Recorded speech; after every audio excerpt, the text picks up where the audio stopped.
Very good day to all our viewers. Today we have the Dian of communication with us, sharing this space. It is such a pride to have this communication with him because he has been exponentially growing in the field of communication, and he has shown his expertise in communication, in PR, in people management, in world communication, and his connect with industrialists, his connect with professionals has been extraordinary. So to give you a quick brief about our special guest today is Mr. Maxim Behar. He's from Bulgaria, Sofia, Bulgaria, and he is the CEO, chairman of M3 Communication Group, expert in Bulgarian PR, and whose work has been appreciated and awarded in Bulgaria, Europe, India, and across globe. And he's the founder member of the World Communication Association, and he's a present president. He is also the International Growth Chair for International Communication Consultancy Organization. He's an Honorary Counsel General of Republican of Seychelles in Bulgaria. And he's also the ambassador for African PR Association and senior consultant for Chinese International PR Communication. He has also started a college called M3 Communication College, and most importantly, and the prestigious award, the best PR professional in Europe by the PR Week Annual Global Awards. So we just cannot ask for more to learn about public relations and communication. So thank you so much, Mr. Behar, to join us today. And it is such a pride to be connecting with you. So to begin with, Namaste, India. Thank you so much. So to begin with, I just have an open question and then we can have a quick conversation. Communication, precisely global communication, is it just a philosophy or is it even possible? Having different languages, multi-language, multicultural, do we even have something called global communication? And please define global communication for us. First of all, communications is business and nothing else. But as many businesses throughout the history in the world, today communications is one of the most important businesses globally. And also, for my understanding, the most dynamic business, developing very fast and changing very fast. Global communications now is every communications we have, even in our families, even in our neighborhoods, even in our small communities, because of the existence of social media. Very often, a talk, a discussion, or some exchange of opinions within a small community can become global in a couple of minutes. You know, 4 billion users of social media all over the world. These days, this means 4 billion media, 4 billion place to express your opinion or points of view, to share your news. And this means 4 billion editors-in-chiefs all over the world running their media. From that perspective, I think that each communication is global, and global communications is also local, because there is a huge amount of exchange of information and exchange of analysis of different concepts all over the world. So I don't see any difference between the local, between the global, between the, let's say, 4 eyes or 2 heads or 2 persons communications. Everything is global. Oh, that's very clearly put. Thank you so much. And you have a very unique combination of expertise in peace studies and public affairs, which is a very unique combination.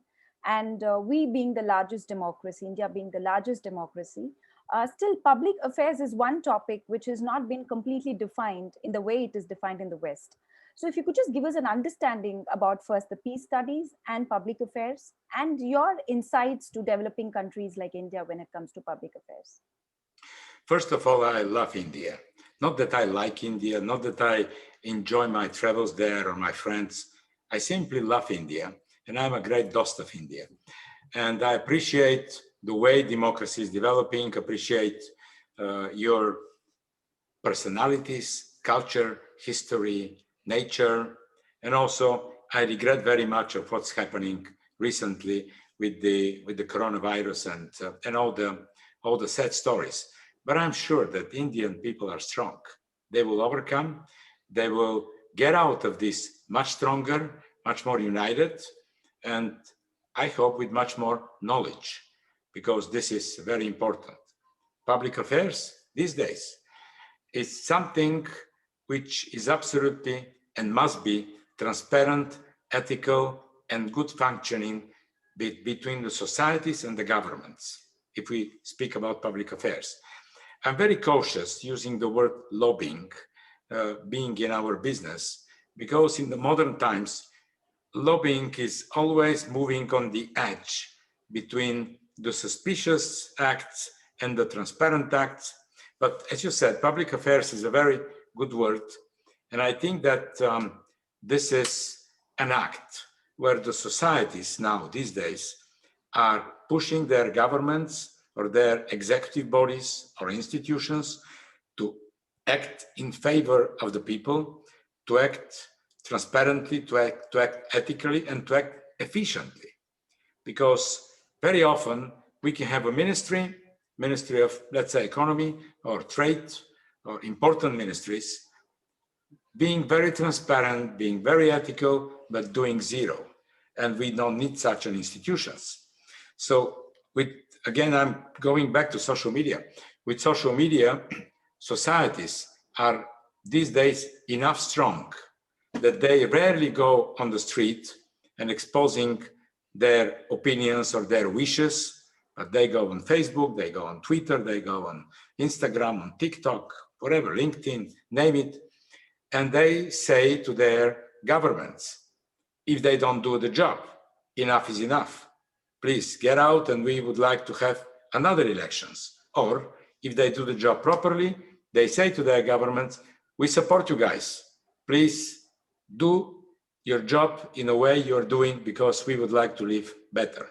At the end of the day, people all over the world, they would like to live in peace. You know, there is no good war. And recently what's happening between Israel and Palestine and Gaza and whatever, no, there is no good war. People would like to live in peace, and also people would like to live better. Some of them, of course, are willing to work more. Some of them are not willing to work at all. But it doesn't matter, people are different. The important task of each government, of each institution, is to make peace and to bring much more benefits to the human's life. And this can happen only with hard work and also with a lot of knowledge.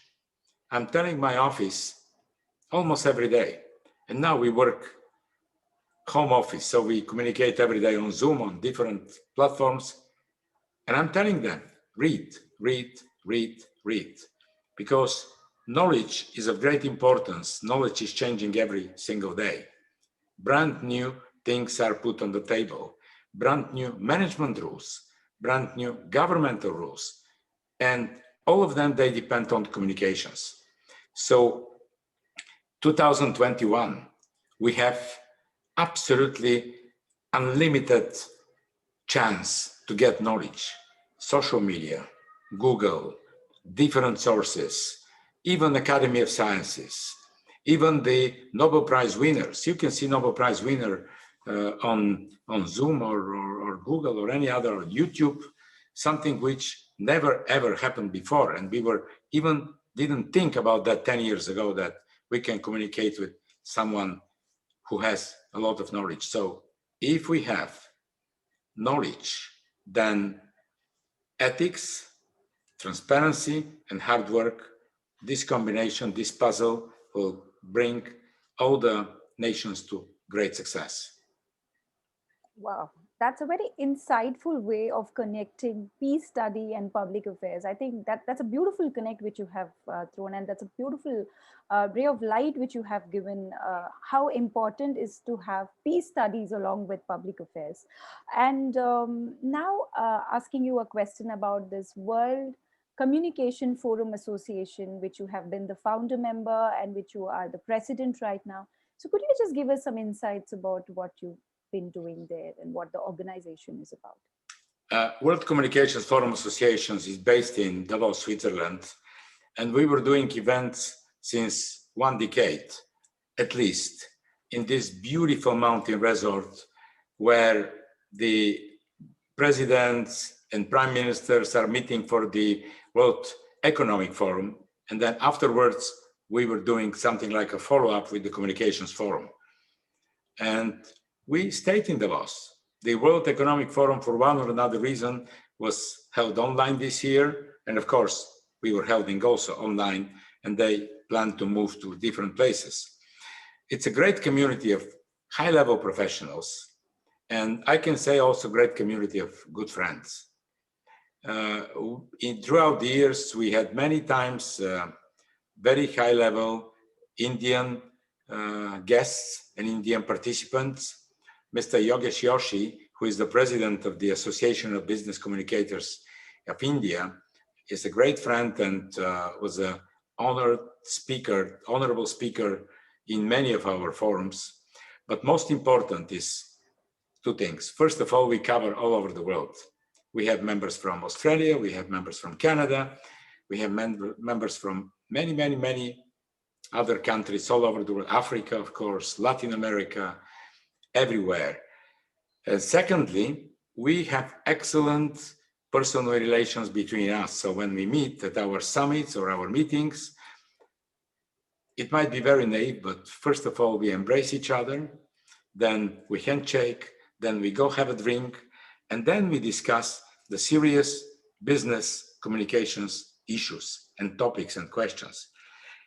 Personally, I rely always on personal relations, on very good communications with people, because you can go to any other forums all over the world, sitting somewhere with a laptop or with a tablet, writing interesting things which you hear or listen, whatever. And then you go back home, you read. But personal relations is something which makes a very stable follow-up of this knowledge. So we are communicating between ourselves almost every day within the World Communications Forum Associations. We exchange our knowledge. We were doing already 2 big summits, 2020 and 2021. The last World Communication Summit, or Davos Communication Summit, was visited by 450 participants all over the world, which is a very good number of high-level professionals with excellent speakers. We were launching for the past 2 months the Davos Communications Awards with huge number of participants, which wanted to present their achievements in the field of public relations, public affairs, digital communications.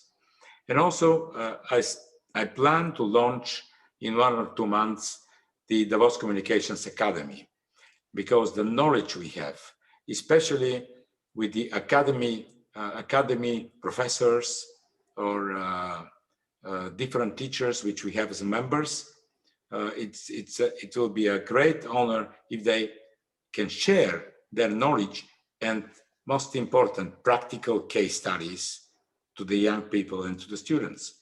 So if I can describe with just a couple of words World Communications Forum Association, I would say friends, professionals, and visionaries. Okay.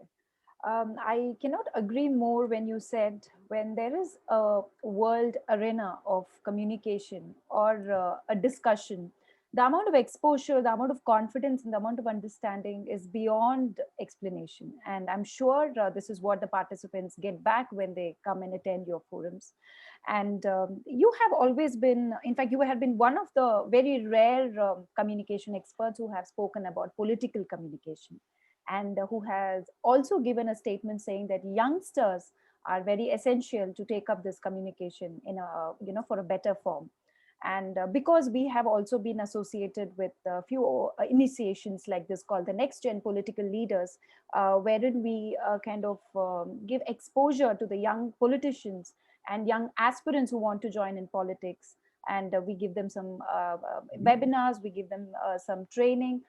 So would want to know from you, sir, like how important is communication in the political arena? That's the most important thing. Because again, I go back to the previous story. You can do miracles. If people don't know about that, first of all, they will not get the good case studies and the ways people are managing political parties, ministries, states. And also, without communications, people cannot get the best of your experience and implement it in their businesses. So it's very important that politicians are communicating between themselves, between the societies and the governmental bodies. And I'm absolutely sure that politicians should explain every single day what they do and how they do it, because these days they're under control every single minute. When we didn't have a social media, then it was most probably easier because politicians had one-way communications. They give an interview to India Times, let's say, and India Times is publishing the interview with the Minister of Foreign Affairs or Minister of Economy, and this is one-way communications. But now you publish an interview on India Times and it's online, then you have 100,000 opinions. Then people can say, hey guy, you're right or you're wrong, or you should do the things much wiser, much better, or you're doing the things perfectly, so thank you very much about that. And also people have their opinions how to run the country and how to manage the institutions and the attitude towards the voters and towards people. So from that perspective, now we have not only two-way communications, even sometimes we have a governmental body, and then we have, especially in Indian case, 100,000 people going there and commenting online in minutes what you said and what you shared. And politicians and their advisors must be very, very good in communications in order to react and also to take lessons, because sometimes people are much more right than any minister.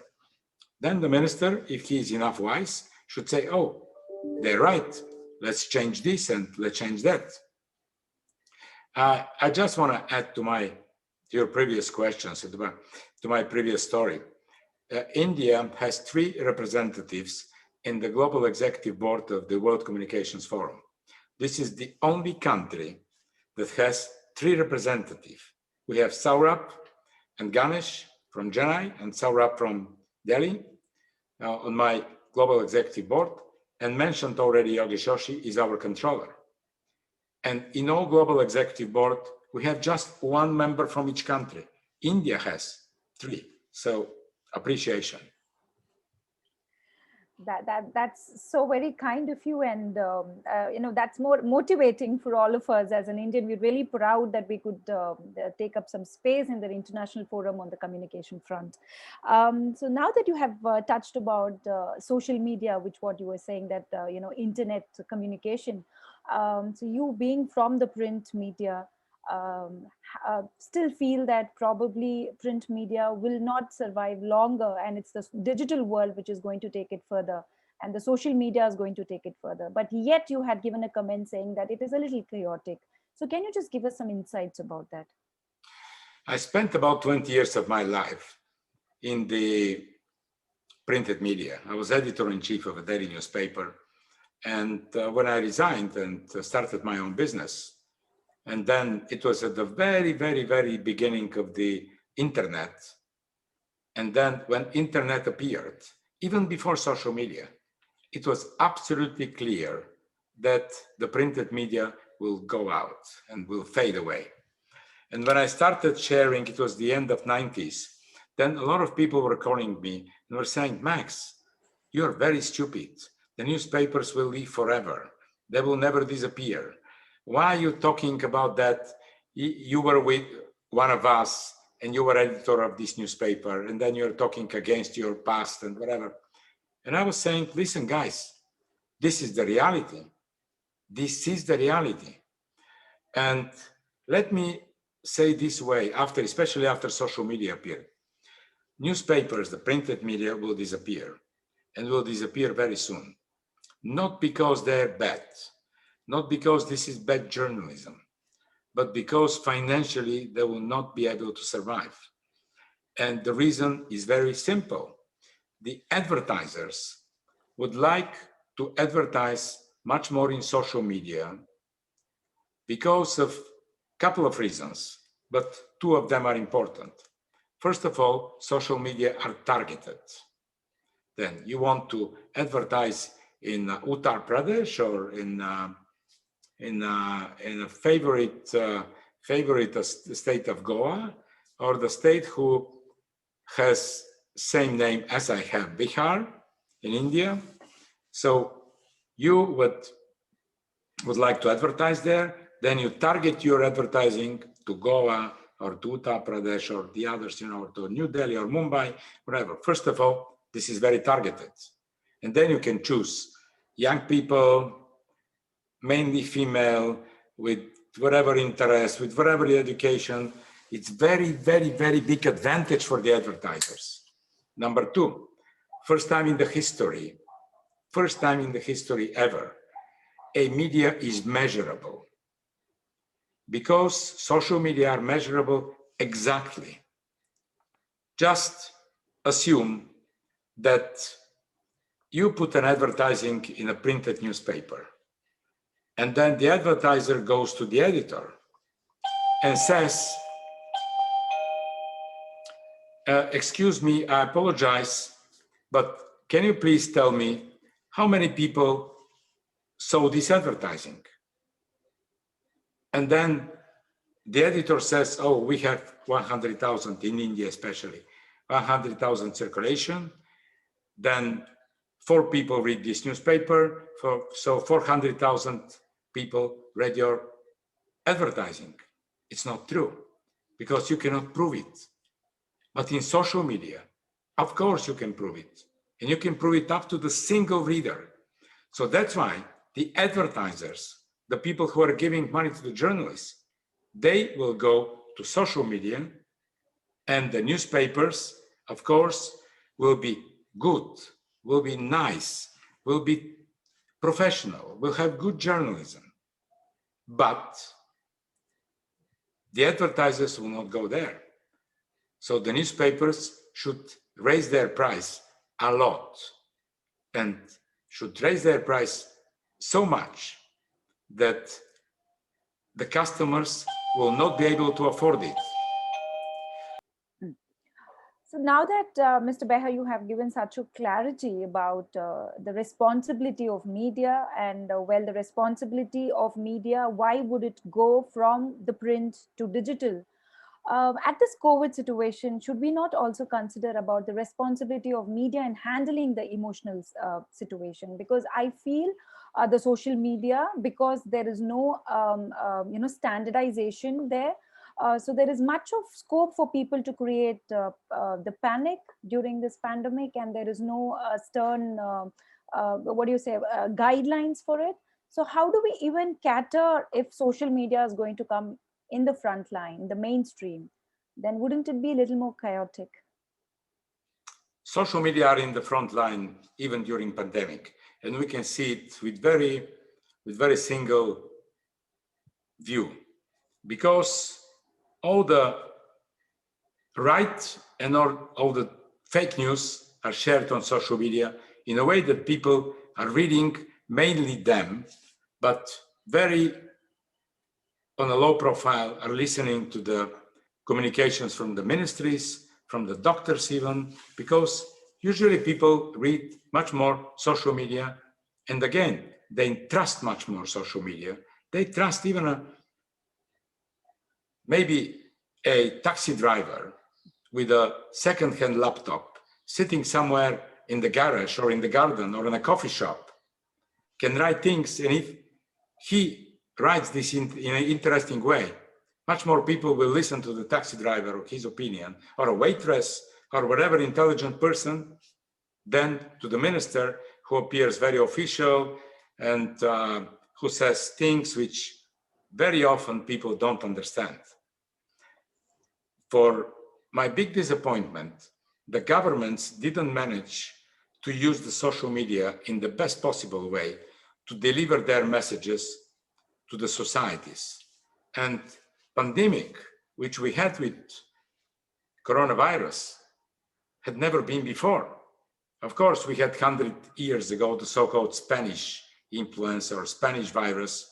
We didn't have, not social media, we didn't have any media at that time except newspapers, which appeared on Tuesday and were going to the other side of the country next Tuesday. So in 1 week difference, can happen so many things.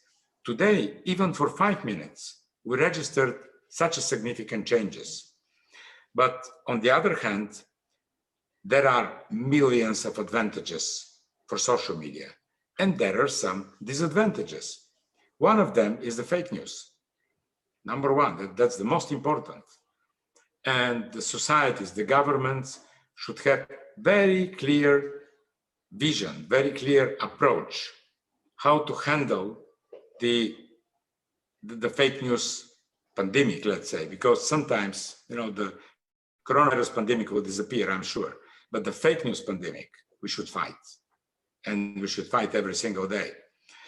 On the other hand, also a big disadvantage is that some social media allow, for one or another reason, that people are anonymous there. They have nicknames, they don't share their pictures, they don't share their real names, and it's a big disease because all those people can spread, and usually they spread fake news, but also can spread lies, also can spread wrong things or wrong information about different people or policies or governments or societies.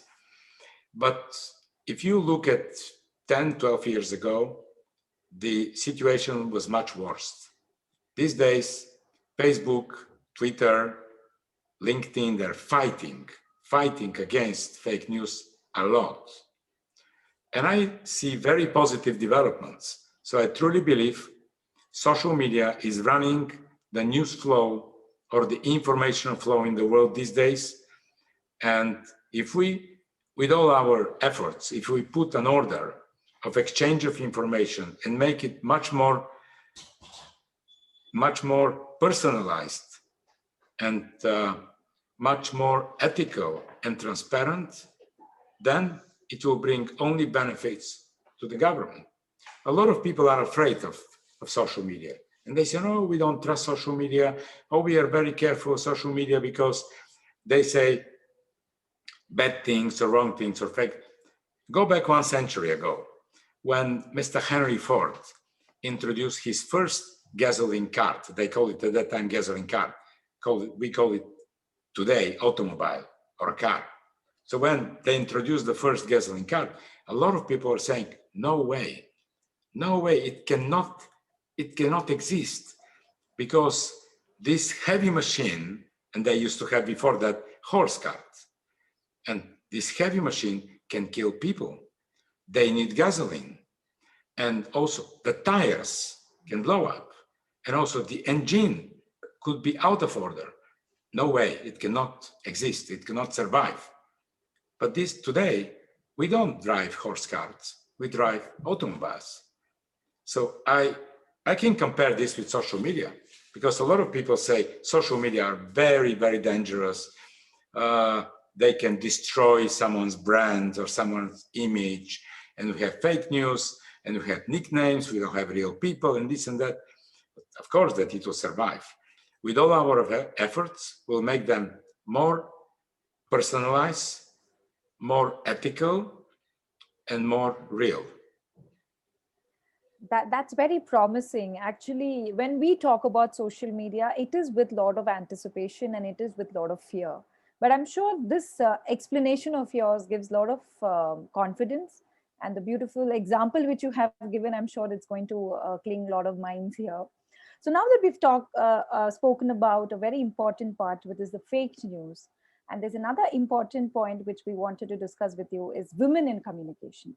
So incidentally and very, what do you say, very improvisingly, we get to see you having a bunch of women communicators at back of you when you have been receiving your awards.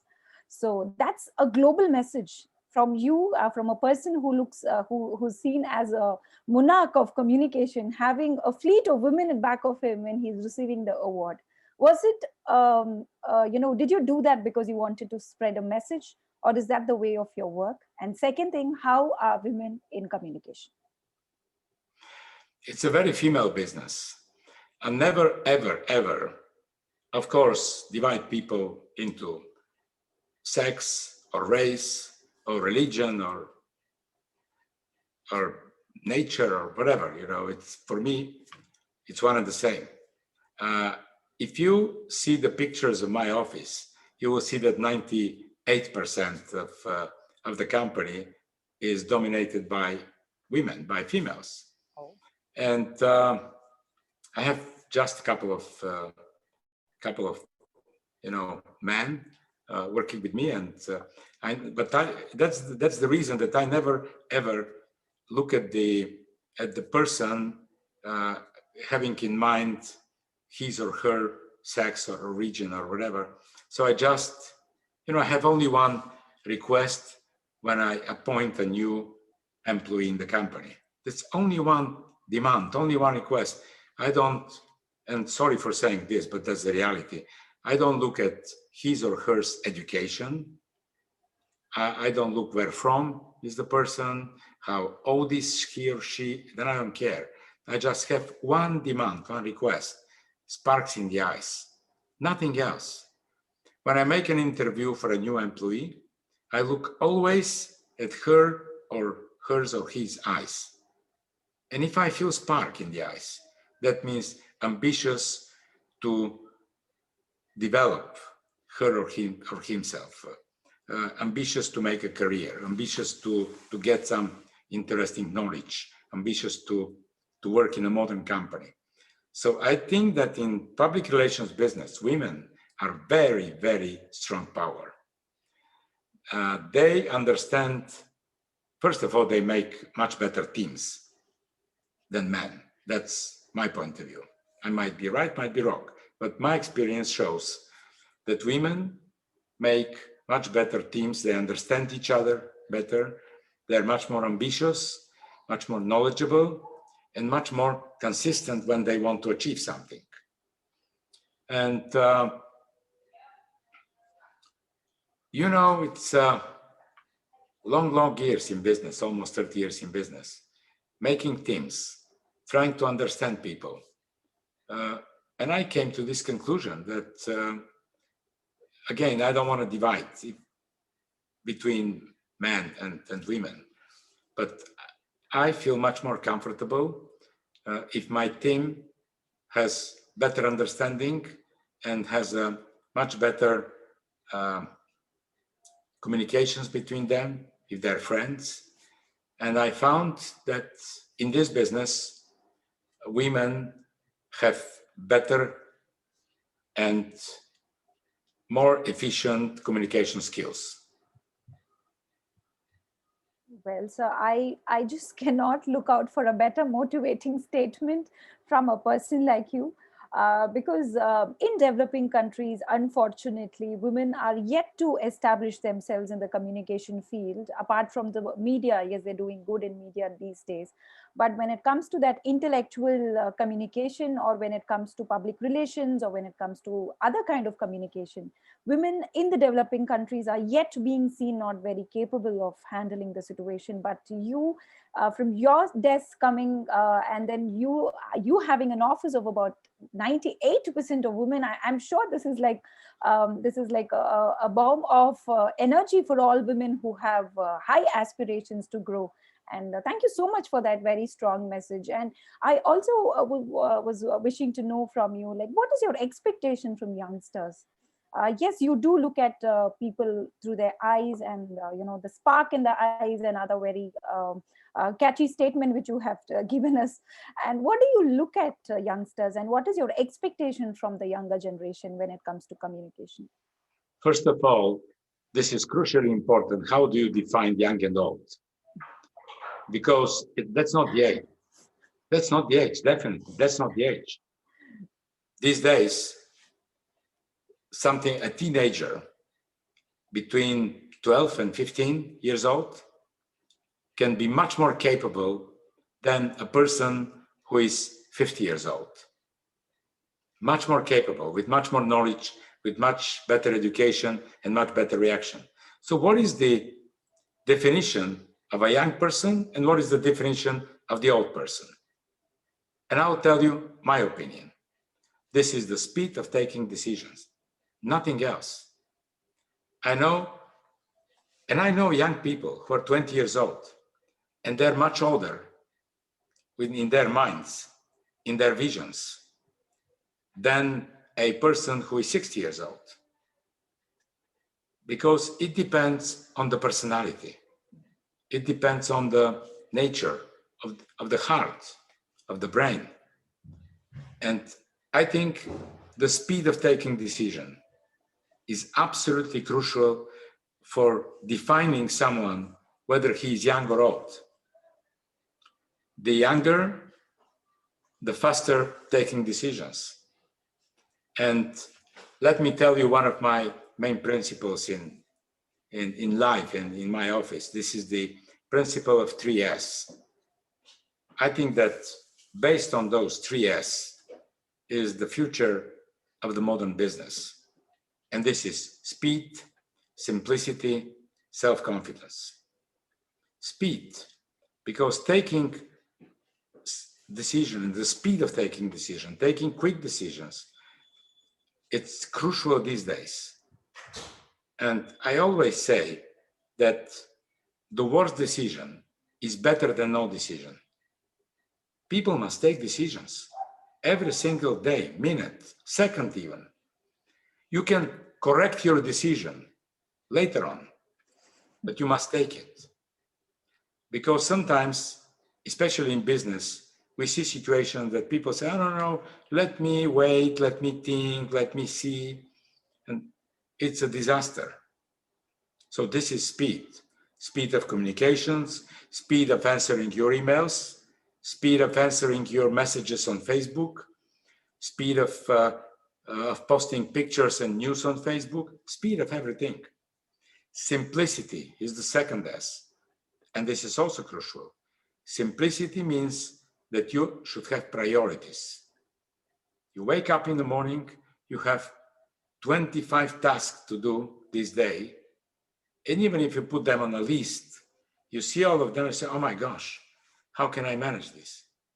Put your priorities, make it simple. Put what is the most important, the second important, then number 3, then number 4, number 5, and then if you can do the rest, you do the rest. If not, it's not a disaster, but you have priorities.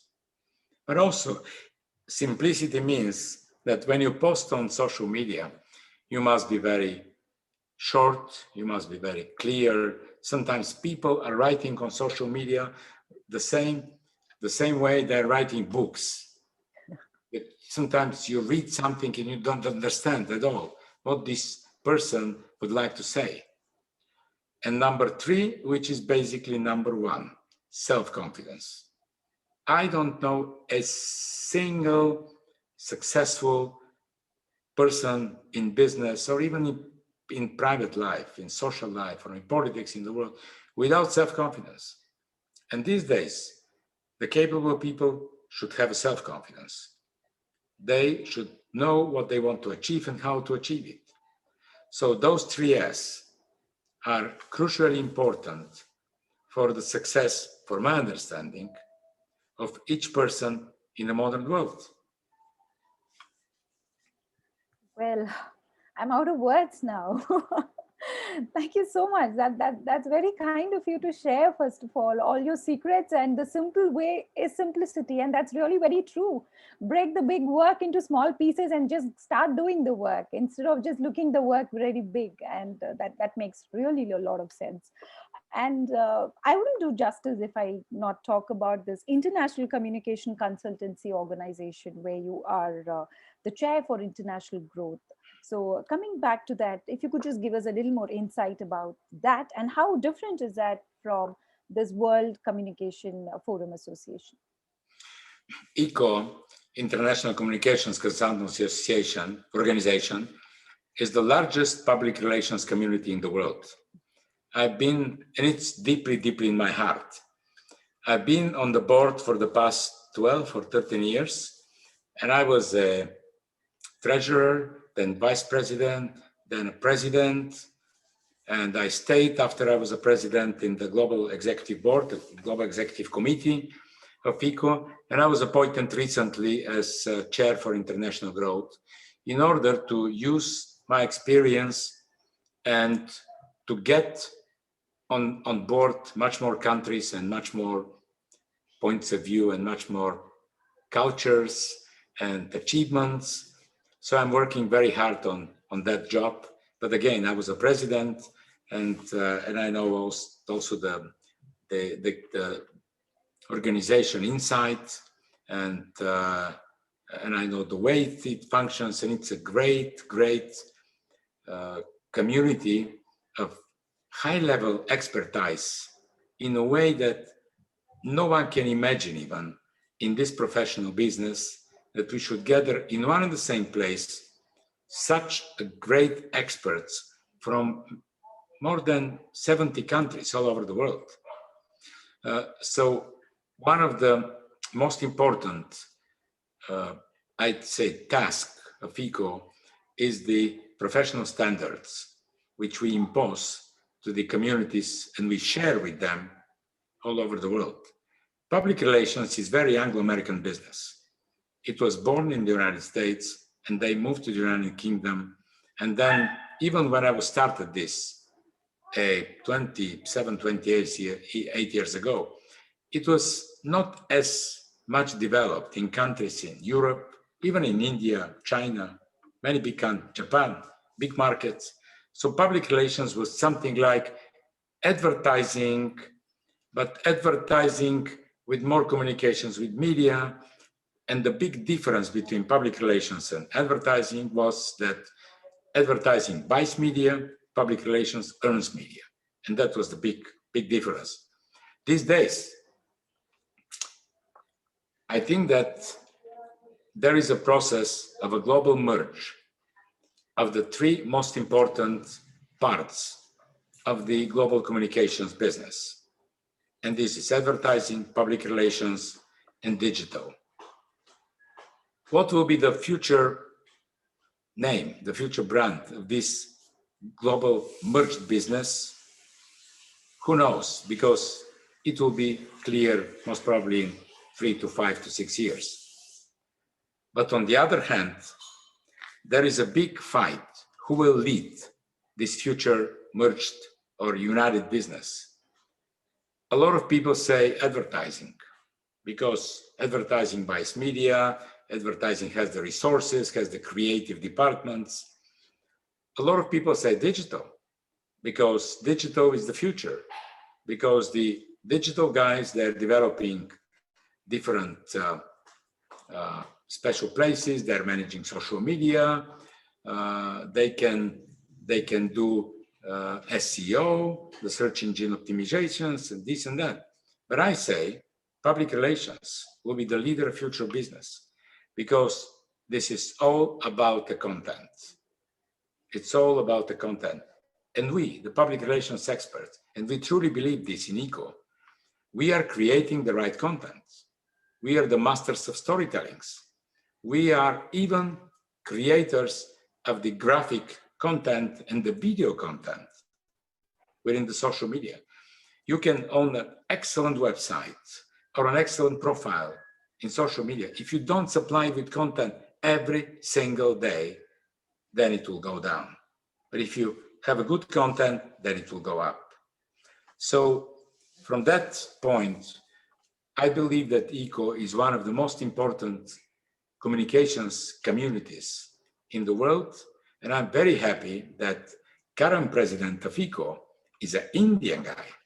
My good friend Nitin Mantri, who used to be the president of the, most probably still is the president of the Indian PR Association, is a current president of ECO until end of October. But we are very proud. He's the first ever Indian president of ECO, and we are very proud that together with Nitin and together with our executive committee, we are doing excellent job to grow this community and to show to the world that this is one of the most important businesses these days. Mr. Behar, because you have been the world's largest accumulation of PR and communication professionals in one single umbrella, don't you think accreditation is very important for any, communication professional? And do you give any accreditations for people associations with you? Or how do you even accredit a person as a good communicator?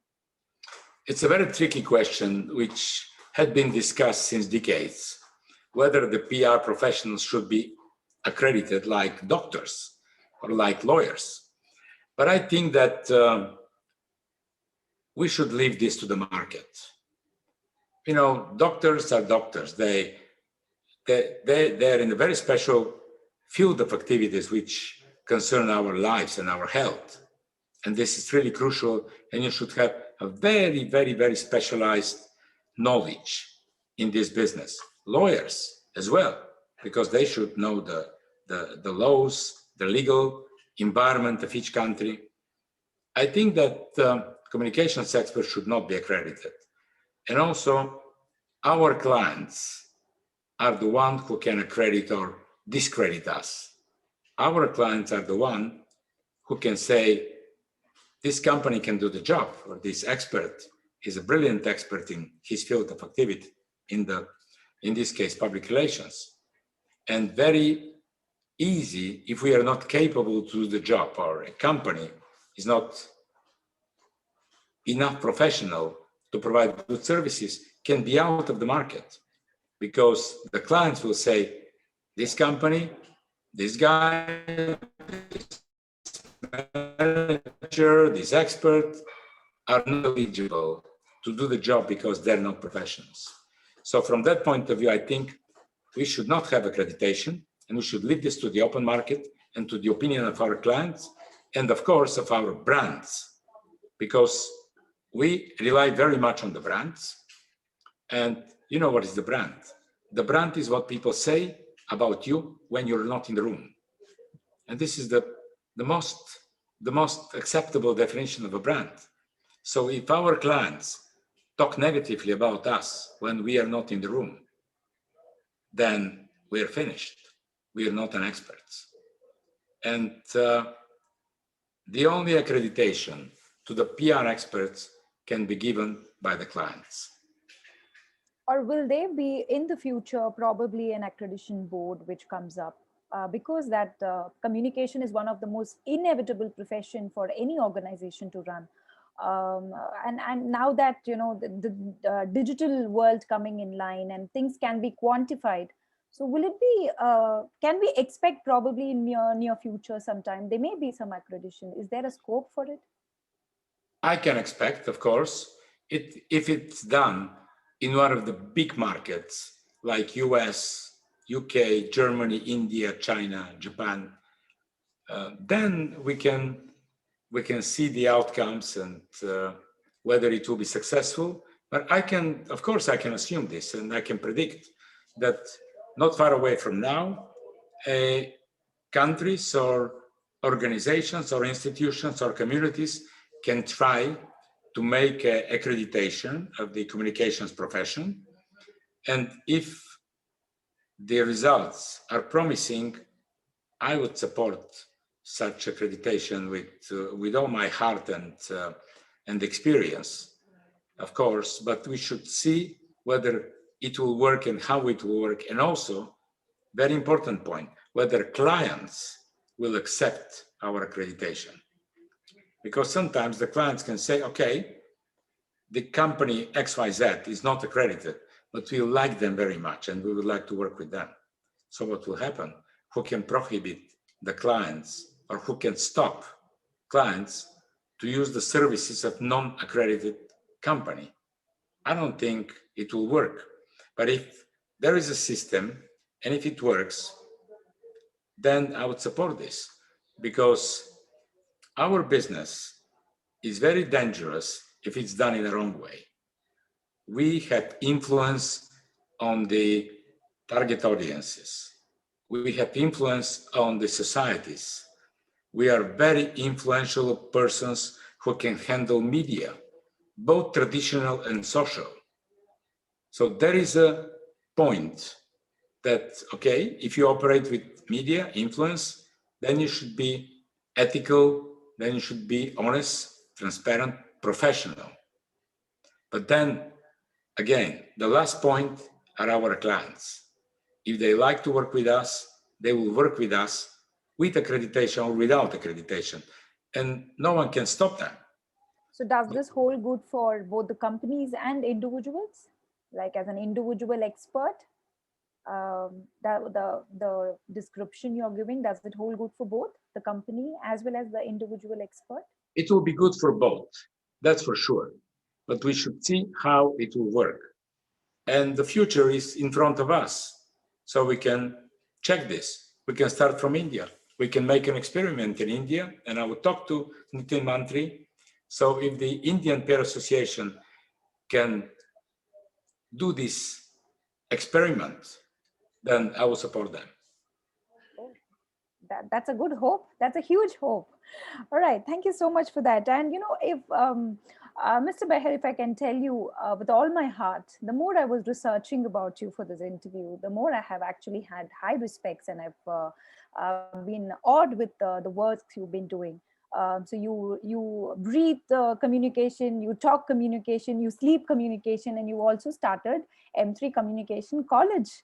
So tell us about that, and does it have scope for international students to be there? And do you have any online association for students who are unable to come down to your place?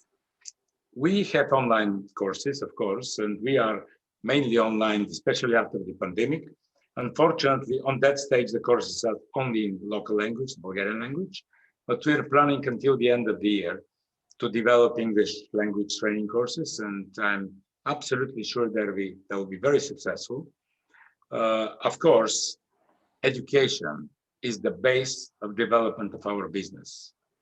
On the other hand, business is the base of the development of the education. And it's a win-win situation. Because in the modern world, and I'm seeing many universities and lecturing in many universities all over the world, and I see the following case, that business is moving with 100 miles per hour speed. Education is moving with 20, 30 miles per hour. So business is moving very fast, education is moving very slow. It's not a big problem. The problem is the big gap, which is growing every single day in between the practice and the education. That's why I think that the more practitioners come to the universities, speak to the universities, talk to the universities, the better. And the more students come to the businesses, to the offices for internships, to work, to get knowledge, to feel the practice, to see the case studies, the better. So business and universities and education, colleges, and all type of education should be like one and the same every single day. Otherwise, it's a lost game. The businesses will not have in their offices good young people. And of course, the education, the universities will not have enough knowledge, because the knowledge these days is in our offices. The knowledge is in the companies, is not in the universities. So students should come to our offices and get the best of the practice. Mr. Behar, you are the epitome of, what you can say, epitome of communication. And so I cannot stop myself from asking you this question. When you had received this ABCI award for the Communicator of the Decade, the President, Mr. Yogesh Joshi, was there on dais with you. And there was a promise which you gave that you will be focusing on India in the next decade.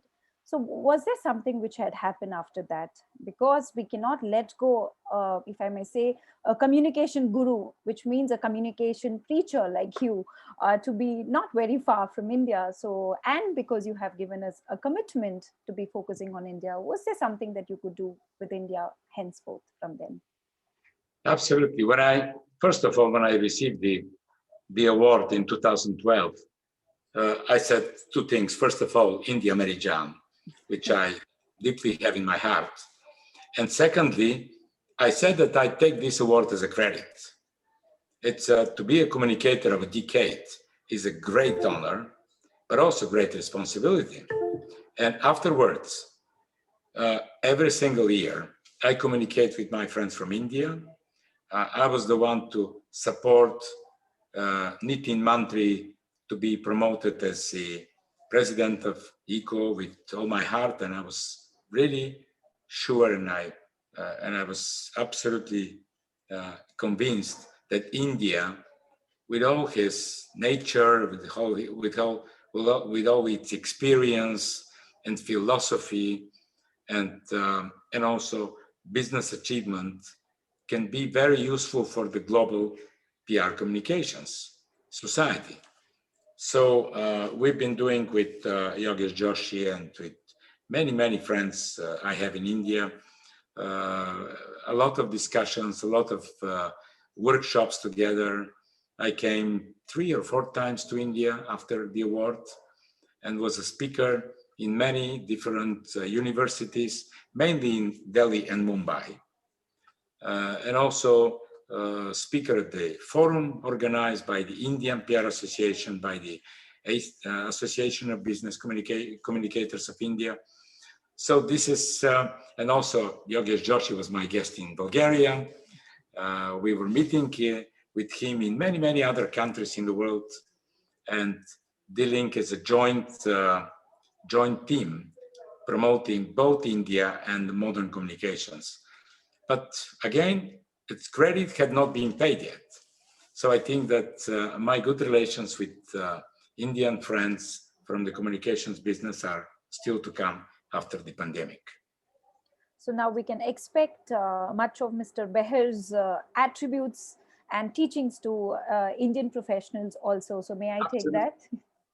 You know, I accept this good first meeting and live communications with Prime Point Foundation as a startup of our meetings with your fans, members, viewers. I'm the easiest person to be found on social media, Facebook, LinkedIn, and you have. And that's how I caught you. But also Twitter, Instagram, TikTok, everywhere. So whoever sees this interview or this conversation is mostly welcome to contact me. And if I can do anything for my India friends, we'll do it with all my heart and knowledge I have. That's beautiful. In fact, just to add on with this point, Prime Point Foundation, we are a registered NGO for the past 20 years, and we've been heart and soul working for the development of communication. So I'm sure there can be something that we can look up to for making a better place for all the communication experts to have a standard way of doing business. Okay, and I think I have a closing question. Given a chance, I would never want you to end this interview, but yes, I have a closing question. Please tell us what will be the advice you would give for Indian professionals and probably other developing countries in the communication field. Let me tell you a story. About 20 years ago, Conrad Hilton, who was the founder of the Hilton hospitality and hotels chain, had an interview in front of Jay Leno in whatever American TV. And at a certain point, Jay Leno said, "Mr. Hilton, we are about the end of the interview, and you have 20 seconds to say the most important thing in your life to our 50 million viewers, or 40 million, whatever viewer." It was a late show, Jay Leno. And then he said, "This camera is yours, Mr. Hilton. So please tell us the most important words in your life." And then Conrad Hilton looked at the camera and said, "Dear guests, please, when you take a shower, put the curtain inside the bath because a lot of water is going outside and it creates problems. Thank you very much." So everyone was, this was the most important thing in his life because a lot of water are wasting outside. So my advice, be pragmatic. Like this guy, Conrad Hilton, be pragmatic. Don't waste your time of unnecessary or stupid talks and conversations. And, life is so short that you should read the proper things, communicate with the proper people, learn the proper lessons, make the proper things in the business, be successful in a proper way, transparent and ethical. But at the end of the day, it's especially the pandemic and the coronavirus crisis learned us and taught us to be very pragmatic. If you are pragmatic, then you'll be professional. Then you will be good with your family even. Then you will be good with your friends and your companies. And also you will feel very comfortable to live on the planet Earth. So my advice is be pragmatic and everything will be fit on the place. Well, there's so much learning in this interview with you, Mr. Behar, and it was really my pride to be connected with you on behalf of Prime Point Foundation, our eMagazine PreSense, and our initiative Next Gen Political Leaders. And trust me, if we can learn so much in 1 hour, there's so much more to learn from you. And on behalf of Prime Point Foundation, we will do all that which is possible to ensure that your promise, which you have given in the ABCI award function, comes true. We will get the best out of you to make Indian markets get the best communication guru through you. And thank you so much for your time. And you have been really a wonderful person to talk to. And you're really very kind. Thanks a lot for your time. It was my pleasure, my dosto. As I said, India Merijan, and I'll be very, very happy to be in touch with all your friends and viewers of this interview, of course. And when I come next time to India, I'll be very happy to visit the foundation and to talk to you in person. And shukriya. Thank you. Thank you. Thank you so much.